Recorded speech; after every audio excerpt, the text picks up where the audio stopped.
Bonjour à tous. Dans cette vidéo, nous allons traiter un problème de vibration non amortie forcée par une force externe en cherchant sa solution en appliquant le principe de transformation de Laplace. On va vous rappeler tout d'abord par une vibration libre simple, donc étant donné un ressort simple du coefficient K attaché par une masse M avec évidemment un poids constant. Donc en appliquant le principe de Newton, donc on aura une équation différentielle d'ordre 2 homogène. Donc si en appliquant maintenant une force externe qui va commander le système, donc étant donné un support attaché par un ressort avec une masse M, donc en appliquant maintenant une force externe ou bien extérieure appelée driving force, cette force va contrôler le système tout pour éventuelle défaillance. Donc cette force doit être variable sinusoïdale avec une période de π sur oméga. Donc en appliquant le principe de Newton, on aura une équation différentielle d'ordre 2 non homogène, notée par 1. Donc avec oméga 0, c'est la fréquence angulaire du système naturel, et nous avons oméga, c'est la fréquence angulaire de la force externe. Donc ce n'est pas forcément que oméga 0 soit égal à oméga, parce que nous avons deux systèmes différents. Maintenant on va appliquer le principe de transformation de Laplace pour pouvoir déduire une solution analytique. Donc puisque nous avons ici une équation différentielle linéaire, on peut appliquer la transformation de Laplace linéaire. Donc pour la première partie, la transformation de double dérivée, donc nous avons s au carré la place de x, moins s, le déplacement initial, moins x fois 0, c'est la vitesse initiale. Donc on pose ici dans notre exemple que le déplacement initial 0 et la vitesse initiale 0. Nous avons encore la transformation de sinus oméga t est donnée par oméga sur s au carré plus oméga 0, avec s, la variable de la transformation de Laplace.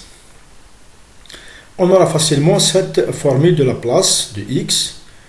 Donc on a besoin de la première partie de polynôme, de fraction de polynôme, de multiplier par oméga 0, puisque nous avons ici oméga 0, afin d'appliquer la place de sinus oméga 0 t, et de diviser encore par oméga 0. Donc on aura facilement cette formule.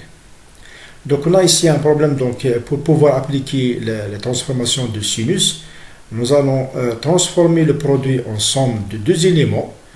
Donc c'est pour cette raison qu'on a besoin de la constante f1 et la constante f2. f1 doit être en fonction de oméga pour appliquer la transformation de sinus oméga t, et f2 en fonction de oméga 0 pour pouvoir appliquer la transformation de sinus oméga 0t. Donc pour calculer f1 et f2, donc on va aller à la méthode de la limite. Donc f1 est égal à la limite de la première partie, donc lorsque s carré tend vers moins oméga 0, oméga, et f2 pour la deuxième partie, f2 c'est la limite de lorsque s carré tend vers moins oméga 0 carré. Donc on aura à la fin avec un simple calcul que f1 et f2. En remplaçant f1 et f2, donc ici dans la première partie et la deuxième partie, on a besoin de transformer oméga de la première partie pour appliquer la transformation de sinus oméga. Et on a besoin de transformer oméga 0 dans la deuxième partie pour appliquer la transformation de sinus oméga 0t. Donc on obtient la première constante par alpha et la deuxième constante par bêta, et en appliquant la transformation inverse de sinus et inverse de sinus oméga t et sinus oméga 0t. En déduisant la solution, évidemment la solution par l'inverse, la solution de l'oscillation de alpha sinus oméga t plus bêta sinus oméga 0t.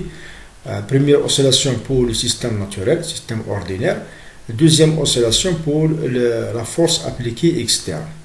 Donc on peut transformer la première partie en cosinus oméga t plus phi.